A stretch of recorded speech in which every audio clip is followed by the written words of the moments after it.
So when we recognize that there is that level of pain that we no longer can tolerate, i.e., you're going to jump out, humans then seek pleasure. And what do we do for pleasure? That's what I was saying. We do the gambling, the drinking, the XYZ. And a lot of times it goes into either the numbing or distracting. So the numbing being something that will literally like numb you from the discomfort. The distracting side of it is throwing yourself into work or your to-do list.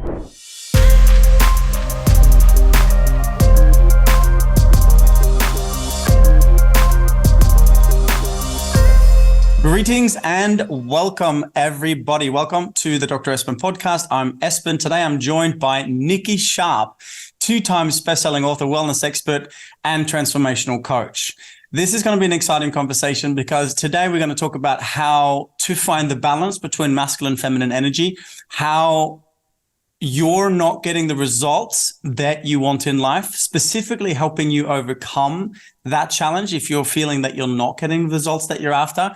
And a lot of it's going to come down to this whole topic of self-sabotage. Nikki is an absolute expert in this field.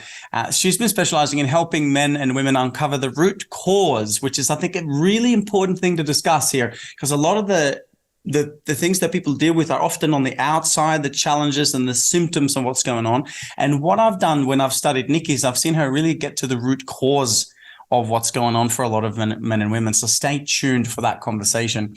We're going to talk about self-sabotage, as I said, bad habits, emotional eating, codependency in relationships, and of course, the big one, which is a lack of self-love or a lack of being okay with who you are and how you're showing up in the world.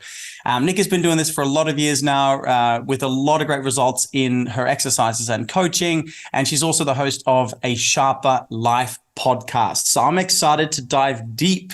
Nikki, good morning from Australia. How are you doing in Miami? Well, thank you so much, Dr. Espen. This is wonderful. What an intro. And I am really excited to talk about all of those things because they are all very passionate topics of mine. Amazing. And just looking at some of the work that you've done, Nikki, for example, your best-selling book, The 5-Day Real Food Detox, I resonate with so much of it because as I just mentioned in the intro, I think a lot of your work really does get to the root cause of these issues. And I'd like to kind of start there because I see, for me as a primary healthcare physician, for me as someone that's helped a lot of people in the clinical realm, I could not agree more with your message, specifically in the regards to how people are emotionally eating and how not necessarily deliberately self-destructive many people are, but how emotions play a really vital role in making decisions. So I'd like if we can start there in the work that you've done with thousands and thousands of people, helping them get to the best, version of themselves. How would you say the emotions and or that root cause aspect of it plays a vital role in people wanting to change their lives? Great question. And clearly starting off with a bang here. I love it. When I work with clients, I always revert back to, I personally have been my best and worst client along the journey. And so when I say that, I know what it is that whoever is listening right now, like I know what you're going through. I know what emotions you're feeling, the frustrations, you want to give up. And when we talk about emotional eating, it's a really interesting thing because the food itself, like the food we eat, has nothing to do with the food we eat. And let me explain that a little bit because some people get a little confused being like, right, but I made a decision to eat this healthy thing, or I made a decision to unfortunately eat a not healthy thing. And so everything that we are doing is actually tied back to the subconscious mind. So the subconscious mind is 95% of our brain, and we don't know what's going on in that subconscious mind, which I like to refer to it as the back of the head. So you can't see the back of your head unless you have not one, but 2 mirrors. And so with that, when you're trying to get to a place of understanding why you do the things that you do, or change a habit, change a behavior, emotional eating, whatever it might be. And it's not just emotional eating. I want to say, like, people find pleasure and I'm sure we'll go into this, the pain pleasure cycle. People go find pleasure in gambling, in shopping, in eating, in drinking, in tobacco, in drugs, and here's going to be an interesting one. We actually subconsciously find pleasure in negative thought patterns because it's familiar. And so what I help people do is understand why you do the things that you do. And so someone who's emotional eating, for example, well, firstly, if we change the way that you're eating, so you mentioned my 5-day detox, if we change the way that you're eating, it actually clears the pathways and it gets rid of brain fog and it allows you to actually start to think about things differently. So that's why I say, rather than trying to change your life with these big grandiose things, let's just make it easy. My detox I'm not a massive cleansing, detoxing fan because so many of them are smoothies and juices and very restrictive. Mine is completely opposite of that. It floods your body with nourishment, with nutrients. And because of that, you start to feel better. When you feel better, brain fog goes away. When you feel better, you're less bloated. When you feel better, you start to make better decisions. So within that very quick little change, micro change, then we can start to get to the inner root and understandings of why you're actually doing the things that you do. And so emotional eating, for example, goes back to anything you eat, what you eat has nothing to do with the choices you're making. Those come from beliefs in your subconscious mind that you don't even know. So that's why people are not seeing the results. It's not that you need to start a new diet. It's that you need to understand why the last diet didn't work, or the diet before that, or the one before that. Mm-hmm. Does that resonate at all? Absolutely. And I think for our viewers and listeners, this really does get to the root cause because I realized for me before I started my intermittent fasting journey, for example, I will eat, for 8 hours and fast for 16. And what I realized for me was really incredible. When I started fasting, a lot of the emotions came up, a lot of the thoughts came up. And I didn't realize until I had fasted and cleansed for a period of time that a lot of the decisions and the reasons why I was eating had nothing to do with food at all. It had a lot to do with the emotions and a lot to do with other types of patterns. So I think this is really key. I just want to reiterate what Nikki just said. It's not about the next one, but it's about why did the previous ones, the diets or whatever, not work? What's the root underlying cause here?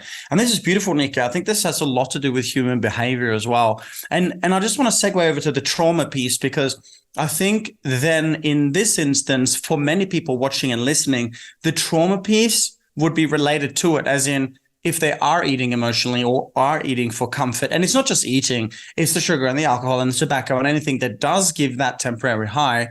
So how would someone know if they have trauma leading to self-destructive, potentially unconscious patterns? And if they do have trauma, how to go about healing it? What would you say to that, Nikki?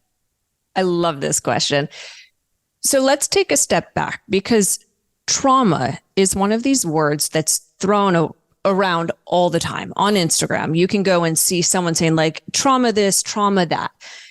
Now, what is trauma? Trauma is unresolved emotions. Essentially, they got stuck in the body. What is emotion? It's energy in motion. So something that happened when you were 2 years old, 7 years old, 16 years old, and you did not have the tools yet to deal with that emotion. So let's say whatever it is, something you got called a name from bullies, or, your mom didn't pick you up at the right time after school. So you felt abandoned as a little kid. That gets stored as then unresolved emotion being, either what we think good or bad in the body. And then until we learn to deal with it, it will stay in the body. So a lot of people I'm going to say everyone who is holding on to weight, there is unresolved emotional trauma in the body. And so as we talk about this is, I guess, where I'll bring up kind of the pain pleasure thing. We all have pain in our life, whether it's physical pain. You might have pain in your neck. You might have pain, your lower back or your foot. But we also have pain emotionally, which is essentially discomfort. discomfort, feelings that you just don't want to feel. So you got broken up with, that sucked. You don't really want to deal with it. So what do most people do? Well, you go to the ice cream, you eat that, or you throw yourself into work, or you throw yourself into just dating, finding someone new, because sitting with our own thoughts is scary. And why is it scary? Because it's uncertain. Humans like certainty. So what do we do when there is pain? Pain being discomfort, discomfort in the body or discomfort in the mind, an emotional feeling and a feeling. So what happens is we have emotions. So you might get angry, but then that actually turns into a feeling in the body. So if you think about, or like when you're stressed, where do you feel stress? I know for me, I get stressed in my lower back. So that's why people mix up emotions and feelings. The emotion leads to the feeling. Sometimes the feeling leads to the emotion, but they're intertwined. And so we have pain, i.e. discomfort in the body. Now, humans do not like pain. We will do everything to avoid pain. And they've done this experiment that if you put a frog and unfortunately they've done this, but if you put a frog in boiling water, it will jump out immediately. Now, if you put a frog in water and you slowly turn up the temperature, it will not jump out because it doesn't know. So when we recognize that there is that level of pain that we no longer can tolerate, i.e. you're going to jump out, humans then seek pleasure. And what do we do for pleasure? That's what I was saying. We do the gambling, the drinking, the XYZ. And a lot of times it goes into either the numbing or distracting. So the numbing being something that will literally like numb you from the discomfort.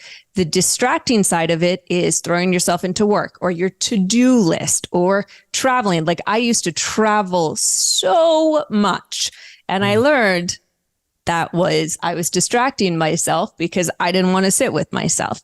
Yeah.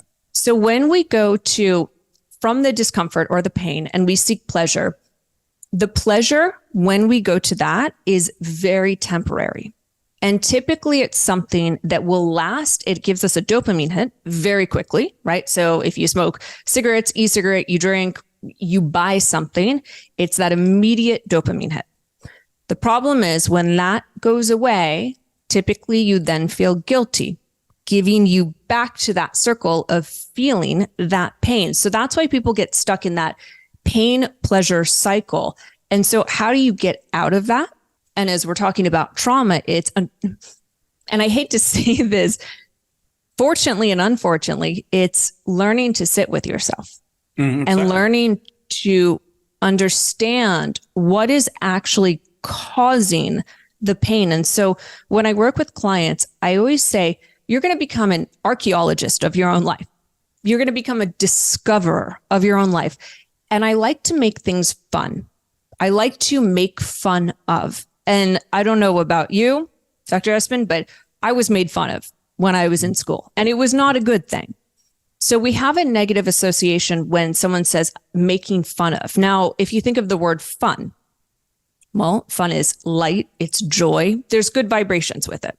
Mm-hmm. So I like to make fun of sort of serious topics, bringing light to them. So instead of it being, okay, I'm doing this thing I don't like, right? I've binged, I've emotionally eaten, I've drank, I've done whatever. Okay, great. You did that. So what? Let's actually go to the cause of the pain. Okay, so you were in pain. Okay. What was the catalyst, the moment before that you went and did the thing? And then at that point, because notice we've taken away the judgment. When there's judgment, judgment and shame will ruin you. Mm-hmm. So when we come at it from a place of a little bit more fun, a little bit more playful, it doesn't need to be so serious. We can go and start to understand, oh, well, actually, I was at my parents' house and, my mom said something that triggered me. Okay, what was that? And so notice that instead of it being that you're a bad person or you need more willpower, it's you kind of start to work backwards. And as you do that, you'll start to notice patterns. And the patterns will then lead you to understand what the actual trauma is that needs to be healed. Oh, lovely. And so again, cause and effect, one of the 12 universal laws. What started the issue and what is the pattern? If you can see the pattern, you can see what is creating. I love this. And, you talk about shame on the Hawkins scale of consciousness that vibrates at 20, guilt, 30, joy. You mentioned healing through joy at 540. So these are two completely opposite ends of the spectrum. And I can see how certainly this will be very pertinent for, well, as you mentioned, and I love how you kind of segued over to some and then going actually to every person that is overweight or has, in this instance, a chronic health concern, because it's always going to come down to that, or at least be directly related to it. This is amazing. So if you're watching and listening right now, take a mental note. What is, and let's maybe not use the word trauma in too much of a context, but when did it start for you? What was the event or the situation that created some of these patterns and habits? And of course, if you're not sure, know that there is always a cause to be an effect. That means that even if you may not be aware of it right now, there is always something there to explore. Perhaps sitting in meditation or reaching out to Nikki or the team could be a good way to kind of get to the bottom of this. So, Nikki, what are some of the things that you see? So let's say now the person is, I would say, vulnerable and authentic enough to realize that if they have patterns, thoughts, emotions, habits in their life where they would like to change, where they're realizing that they are, quote unquote, escaping or giving themselves a temporary oxytocin, serotonin, dopamine type fix from addictions, vices, habits, or whatever it might be. Once we've now firstly taken the step of, okay, I understand that there is a cause to this, and we've started at least opening the mind, the unconscious mind, the subconscious mind, to where and when it might have started, what would be the next step for a person to take after that? I mean, I would imagine that would be action related. What would you say to someone out there honest enough to acknowledge that, one, they do have some things that could change, and two, they're ready to make that change? I love what you just said. Is the second part, I mean, of everything you just said, I agree with. And the second part was the recognition, but the desire, because there is no change without desire. And so 100% of human beings have something that they're dealing with right now. And I don't know, like, who's listening right now, what it is, your life. 100% of us, 100% of the time during the course of our lifetime, will be going through something. And I'll give a really quick analogy before I answer your question. So the way that I teach a lot of this work is I love analogies. And the reason is that our mind, we remember things not through words, but through pictures. So I call it the spiritual onion. And on the spiritual onion, we have the outermost layers that and I'm not going to say man, woman, I'm going to say masculine, feminine energy, because of course there are some women who are more masculine, some men who are more feminine. But on the outermost layer of this onion is for more feminine energy. I don't like my body, and I'm fearful about not having a partner, or I'm not in a relationship that I want. So they base their self-worth on those two things, my body and relationship. Yeah. Now, the more masculine energy bases their value as a human being in this world on my career, my money, right? How much money do I have? What's my career status? And so I work with people, men, women of all ages, to start going through this onion. And what happens as you go through the onion is, if you've ever chopped an onion, the outermost layers, they don't taste as good, but they also don't make you cry as much. It's when you start getting into those inner more layers, that's where all the tears come, because it's more compact, more intense. So it's smaller, but intense.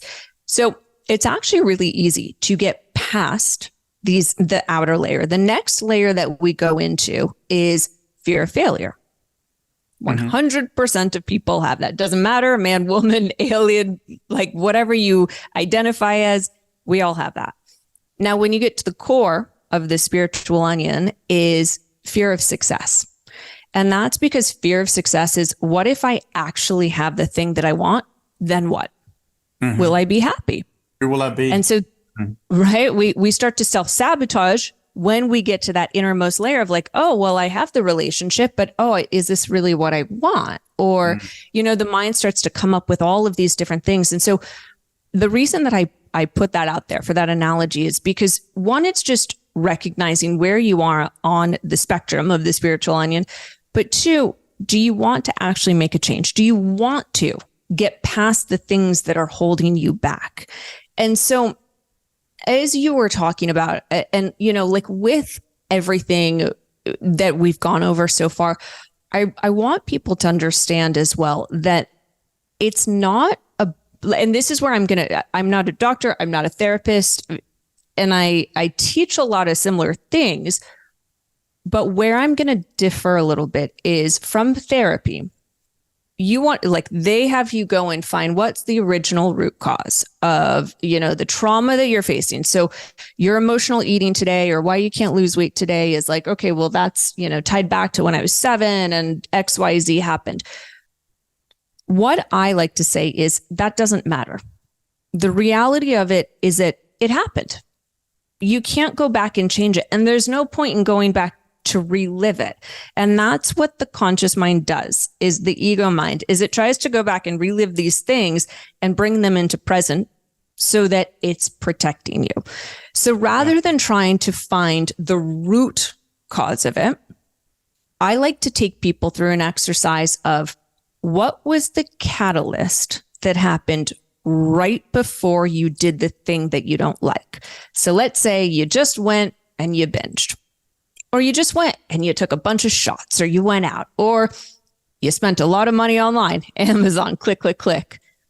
What was the thing that happened before that? Because the root cause of it, we can go there. And we do in my program, the Ultimate Transformation Program.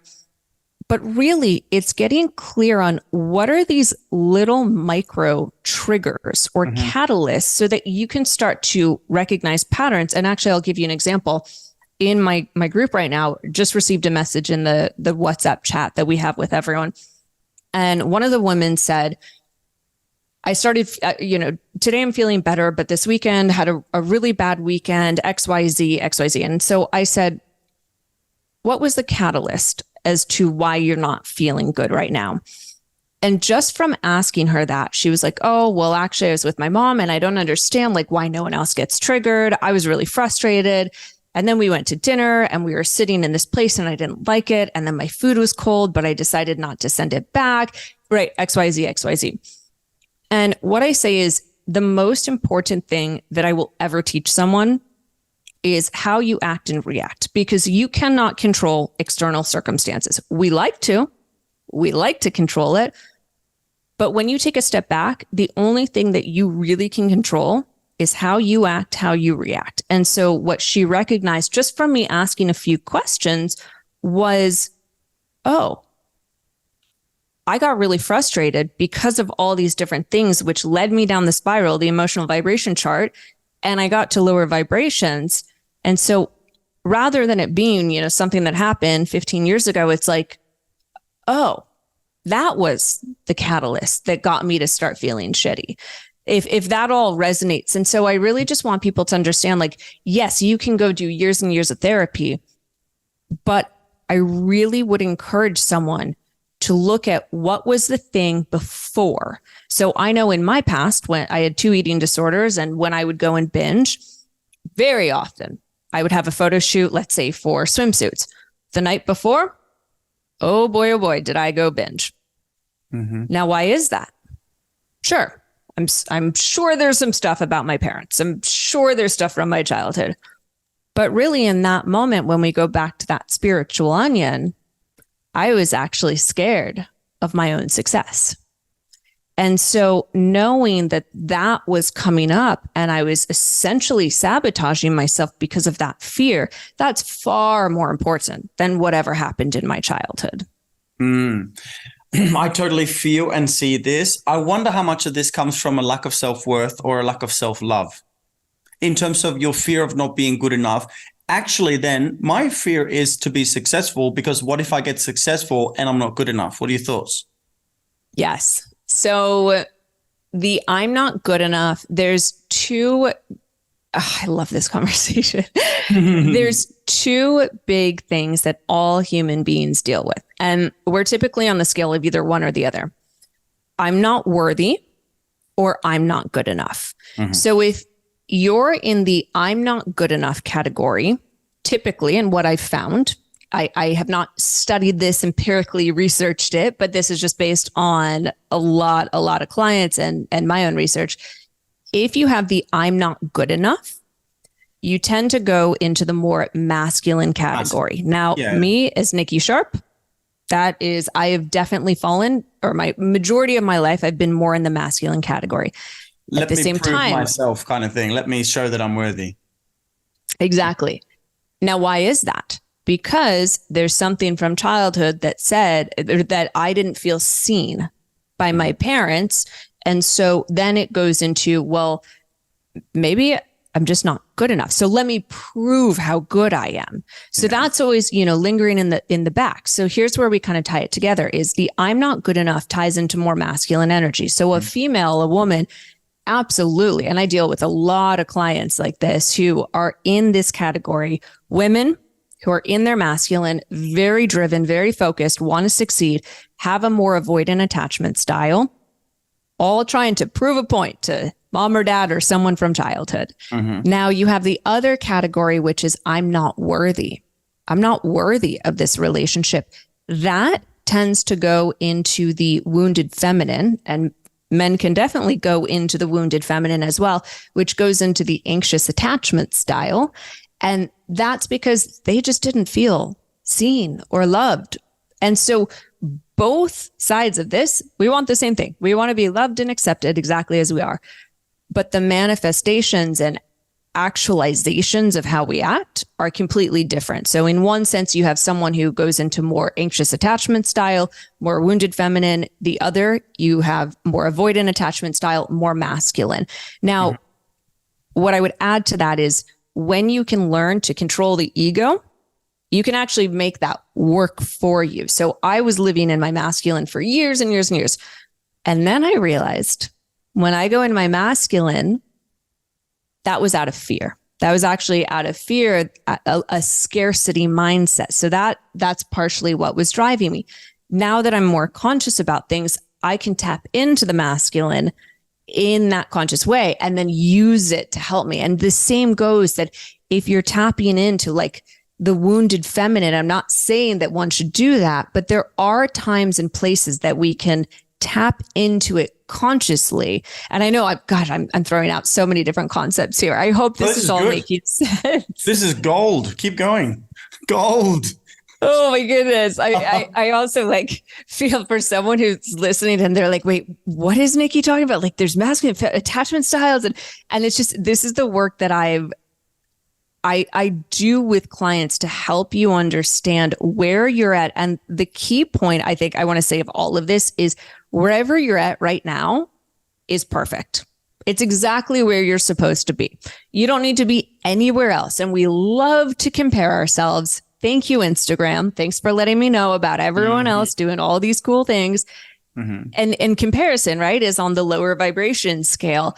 And what I actually find really interesting about the vibration scale is boredom is the thing, the catalyst of you can either go up or you can go down really quickly. And so just recognizing that if you have some sort of trauma, if you have some sort of pain, quote unquote pain, if you're doing any sort of behavior that you don't like, that feels shameful, taking a step back, becoming that discover, just like, what was the thing right before? Did I get a text message from someone that kind of pissed me off? Or did my nervous system not feel okay? And we could go into that too.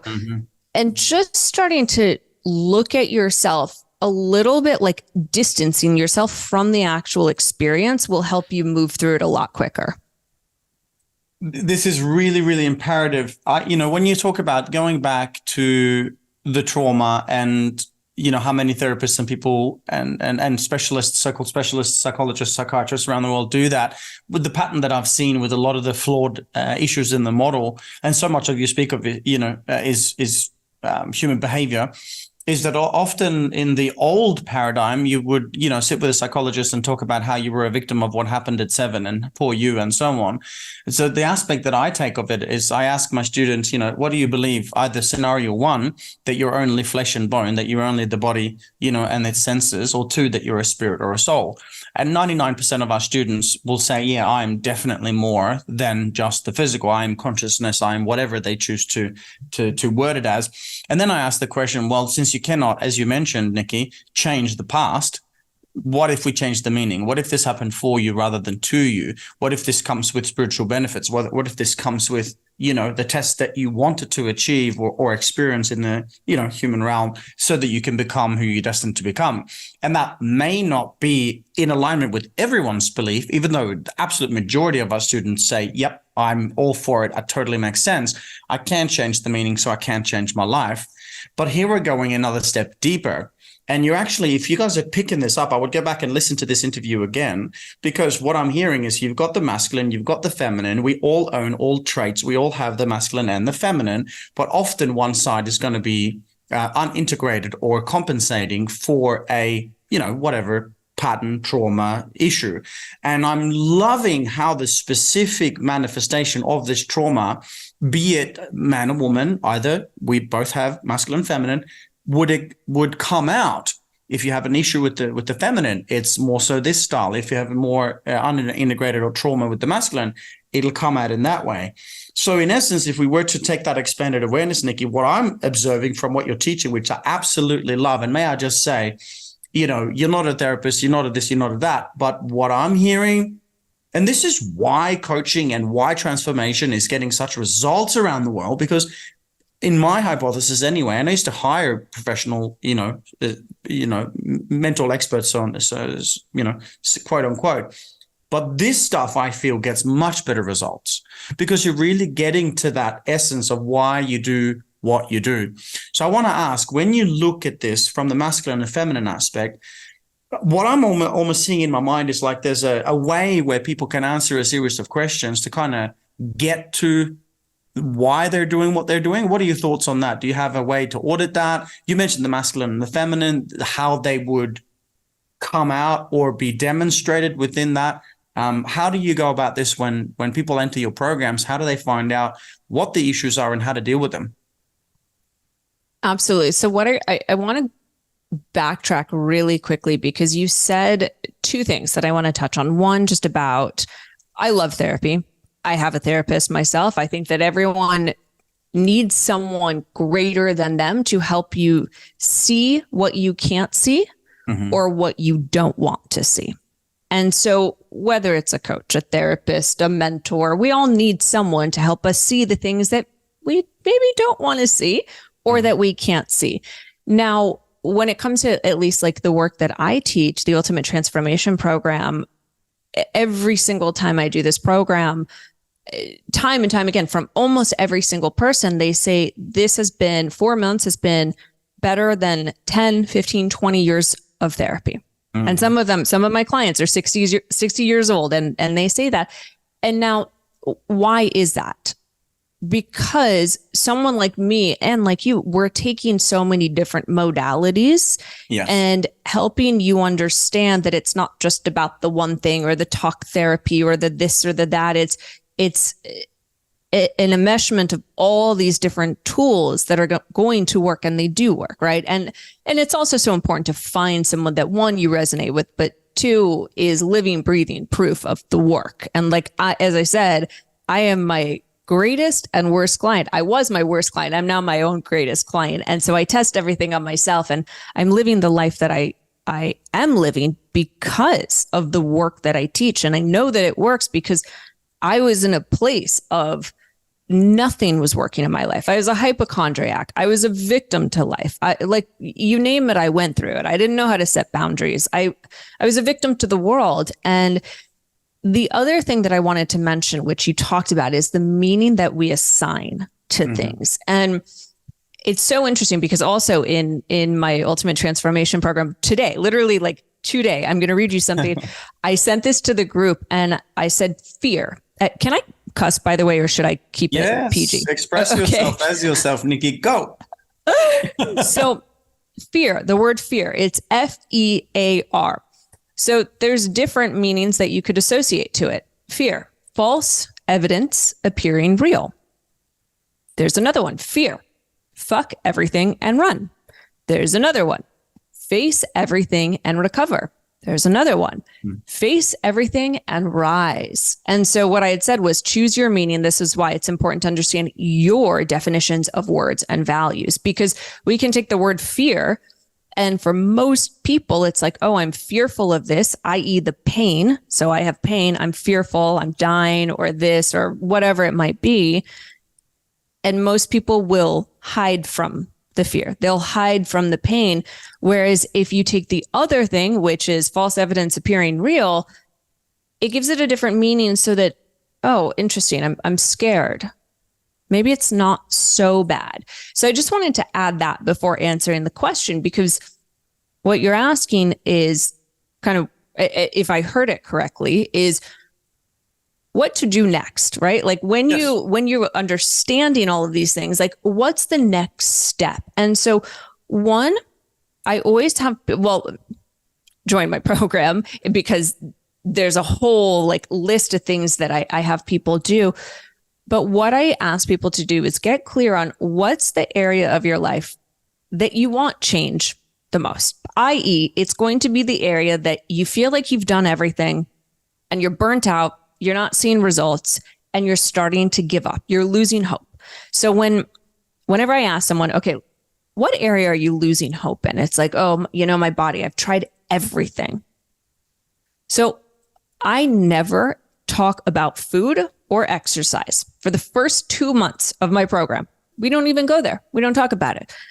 Because as we started off, the food you eat has nothing to do with the food you eat. Rather, a very simple, very, very simple exercise for everyone listening to do is on a piece of paper or in your mind, on a scale of 1 to 10, 10 being super high, 1 being really low.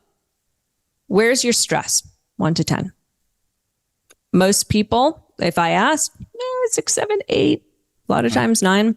Okay. Where's your joy on a scale of 1 to 10? Ooh. And there's a direct correlation of if you have high stress, you have low joy. And I can guarantee that whatever result you want, whether it's a promotion, more money, better house, relationship, lose weight, if your stress is high and your joy is low, automatically, you're not going to be seeing the results. Why is that? Well, we take a step back. Now we're going to tie in the nervous system. If your stress is high, you're living in your sympathetic nervous state. What is your sympathetic nervous state? It's fight or flight. So your body is constantly all day long, like anytime we get a text message, a ding, a notification, your body is in fight or flight. And this has been, research backed over and over and over again. And what do? The first thing when we wake up, we all look at our phone. Oh my God, all the emails must respond now. And so we're keeping ourselves at a place of that sympathetic nervous system. Now, why is that a problem? Because when we're in that state, our cortisol rises. So as a woman, for example, if you have weight that you're carrying around your midsection or around your thighs or around your butt, that is because you have high cortisol. If you have high cortisol, that is because your mind, the conscious mind, is stressing about your to-dos, the things, all the stuff that I need to, I should, I have to. Now, when your cortisol is high, it's good in small doses. So I'll give it another analogy. You have a deer and a lion sees the deer. The deer goes into that sympathetic state. Cortisol rises. So what happens when cortisol rises? All of the blood leaves your stomach, goes to your extremities so that you can basically run from danger. And when the deer escapes the lion, what it does is it starts to shake. I teach exactly the same thing. It's shaking medicine. Go ahead.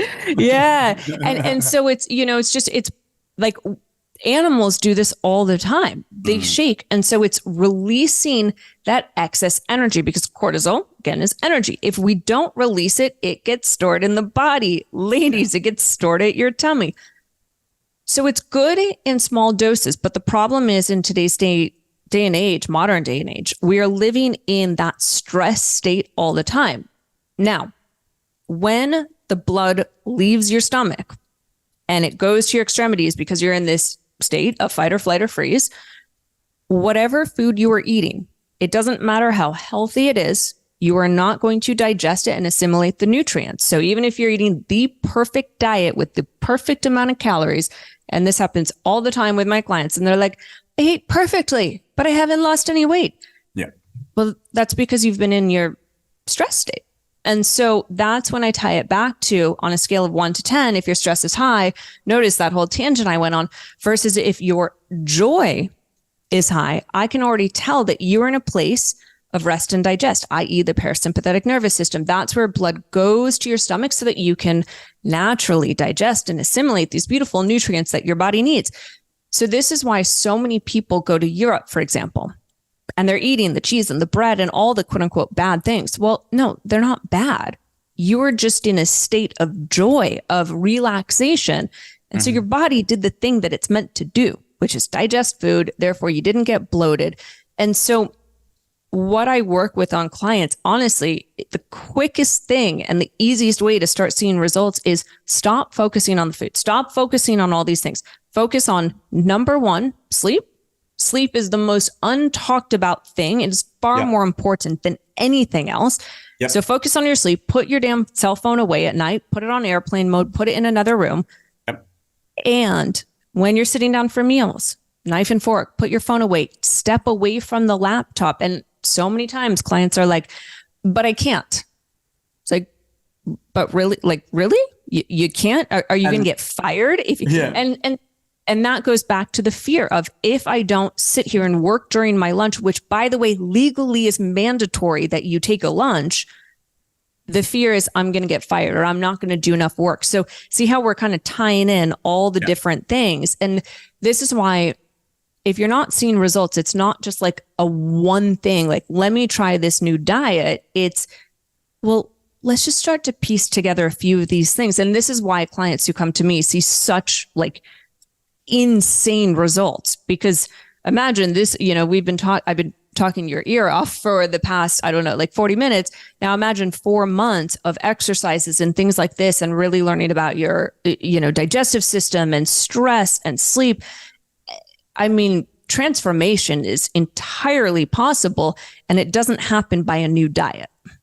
No, I totally agree. This is absolutely brilliant. So everybody, if you haven't done this already, go ahead and pause this interview now and go and write down stress 1 to 10, joy 1 to 10, and be honest with yourself and then reflect. And this is interesting, Nikki, because I actually did a clinical trial on this for myself. Back in the day, I had a big savior complex. The wounded masculine part of me was that I don't feel good enough to be, a coach and worldwide known and this and that. And so I was compensating by working really hard and living in fight or flight a lot. And at the time, I was running 4 clinics. I was practicing in 2. I was also competing in WBFF, men's fitness figure in America. I came 5th in LA.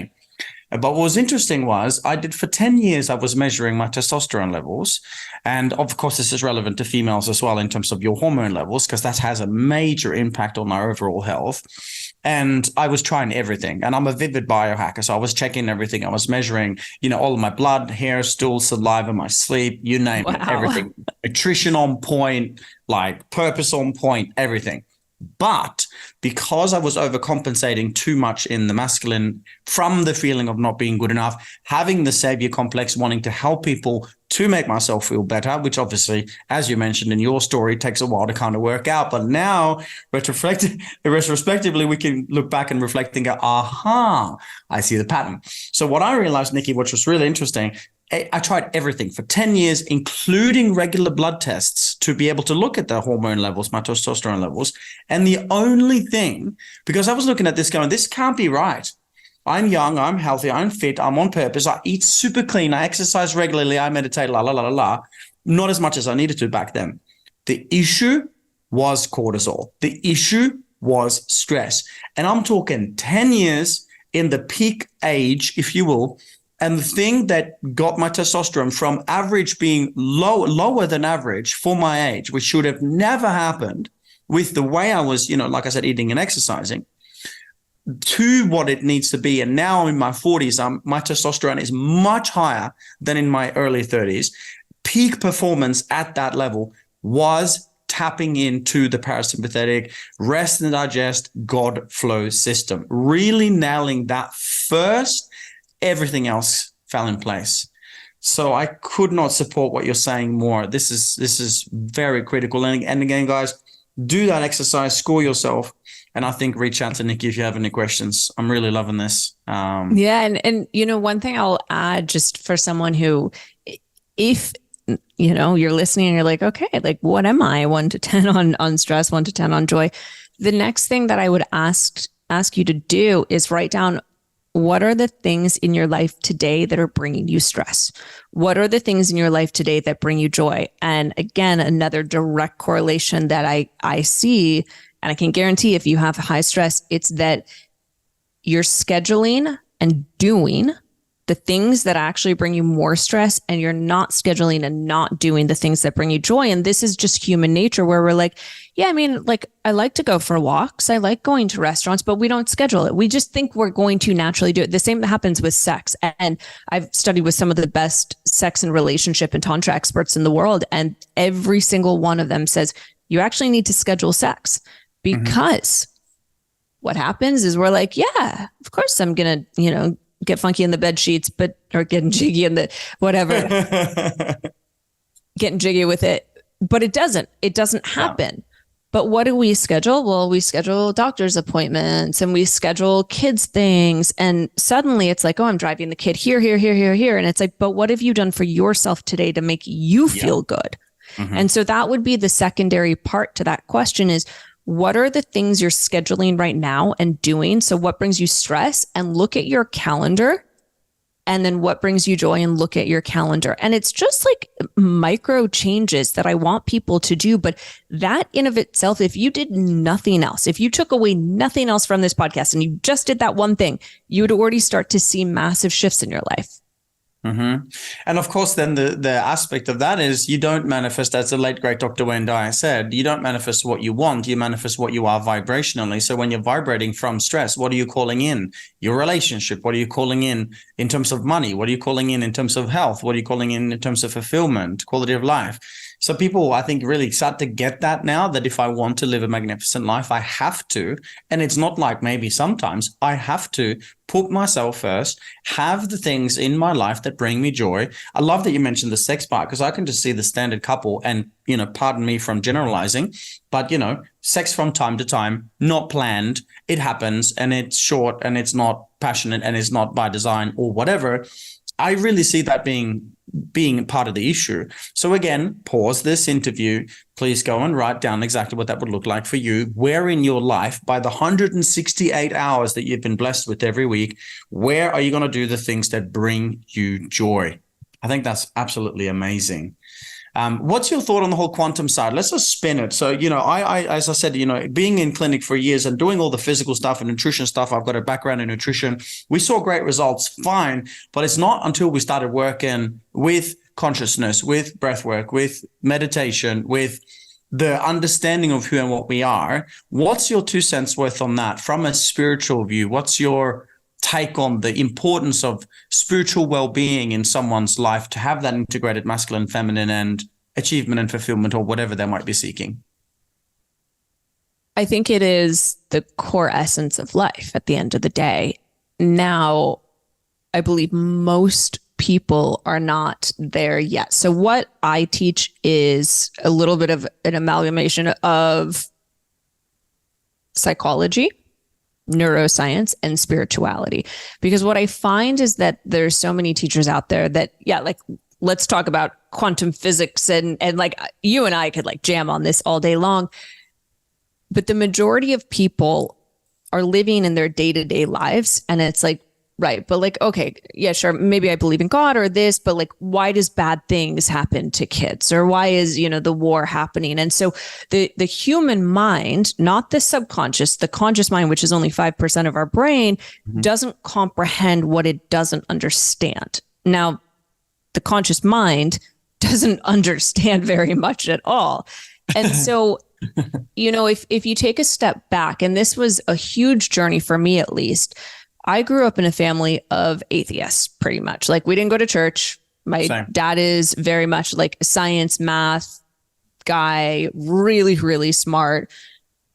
That was that. It was just kind of like, well, I don't know. It is what it is. There's nothing, or maybe, or, who knows? And so then I started questioning, being like, well, how can there be a God, right? Because everyone's, at least like in where I live, it's like God. I'm like, but how can there be a God if all of these atrocities are happening?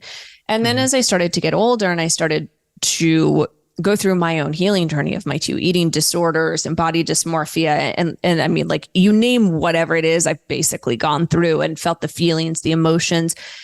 And I started to recognize that there was something greater than me. Now, for many, many years, I couldn't say the word God because I'm like, well, I don't believe in, God, Jesus, whatever. And then I started to have this deeper understanding of, okay, well, the universe, right? There's stars, there's planets. And as I kept going deeper and deeper into my own journey, I started going down a rabbit hole, and I went down a real fascinating one. And I continue to go through it. And I started learning about souls and our ages and past life regression and all of these different things. And then having some mind blowing experiences. Like, I've never done ayahuasca, and I had essentially an ayahuasca like trip with no drugs, no alcohol, no nothing, like full on, holy moly. And so, when you start going through things like that, the mind starts to be like, okay, like, what the fuck just happened there? Yeah. And so I kept an online kind of journal diary that I hope to turn into a book sooner than later. And like, to the point where, like, one day I went into my own brain and I saw the synapses firing, and I was like, how do you describe, like, how? Now, if you asked me right here, right now, Nikki, to describe what it is, I don't know all the terminology. The day after, though, I wrote all of these things, and I was like, oh, and the hippocampus, and it looked like this, and the prefrontal cortex. And I'm like, huh? Like, it's as if the 2 different brains or the soul, or I don't even know, because my mind itself, I'm like, the limbic system. I don't really, like, me, Nikki Sharp, I don't really know, but I wrote it in detail. And then I looked afterwards and I'm like, huh?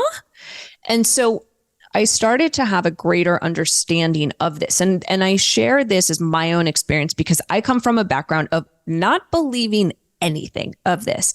Now, the deeper I got into this rabbit hole, I started to recognize that I could read people's energy. And I actually, like, had this deep sense of knowing. So then I went into the clairs, the 5 clairs, and I'm like, oh, I'm claircognizant, clairempath. How interesting. And so because I've been coming at everything from curiosity rather than a need to know, or it needs to be explained, like, I need to know what this means. Rather, I actually have the word trust tattooed on my ring finger, and I have the word joy tattooed on my ankle. And I also have a heart on my wrist. Do all things with love, trust, and focus on joy. And the last one, I have stars on my wrist here. And all of that it's kind of like everything combined of, I have no bloody idea what's going on in this lifetime. No idea. But what I do know is that every single challenge that I've personally faced, I've always come out on top. I've always managed to figure out a way. I've never been broke and desolate on the streets, right? Which we all have a fear of. I've never had the problems that my mind creates. So the mind that creates the problem is also the mind that's trying to find the solution. Doesn't work. And so I've personally learned that not only do I have to, but I want to believe in something greater. And I'm right now today, as we record this, going through a astronomical challenge, tough time in my life, like astronomical. And I have just completely let go. And I'm like, I'm just going to trust that things are working out. Now, does that mean that I'm not putting action in? No, it's the balance between putting action in while also trusting that you are supported. And so the whole thing on like manifestation, which drives me nuts when all these teachers are like, well, put yourself in the high vibration and you'll manifest. There's a story I like to tell of man one day decides he wants to win the lottery. So he says to God, praise, I want to win the lottery. Next day, praise, want to win the lottery. Day after day after day, 1 month goes by, he doesn't win the lottery. 1 year goes by, he doesn't win the lottery. 2 years goes by. Finally, he says, God, what the fuck? I didn't win the lottery. I'm supposed to believe in you. And God, his voice comes and says, my son, you have to buy a ticket. And so that's kind of the whole, right? The action piece. That's the action piece, right? It's like, yes, put yourself in the vibration. Yes, trust. Yes, believe. Yes, do things from love and of service and focus on joy. And you do have to have a little bit of that action piece in it in order to manifest. Now, here's the fun part. The universe gives you what you need, not what you want. So if you can let go and you put the seeds of desire of what I want out there, the universe will give you exactly that, but not the way you thought it was going to come. And right now, this is what's happening in my life. And my friend, like every day she writes me and she's like, I do not understand how you are manifesting things so ridiculous. Like literally within hours, I'm manifesting things every day, something new, but they never are coming the way that I thought they would. And that's the cool part is I've just let go and I'm like, well, it's happening the way that it's happening. So I might as well just enjoy the ride, i.e. I'm living in a high state of joy, a low state of stress. Beautiful. And I think the word tattooed on your left hand, trust, summarizes this really beautifully. The trust that you are guided every step of the way. And I think it's fair to say that most people, every single person watching and listening will go through challenges in their life. And I think that piece is absolutely critical.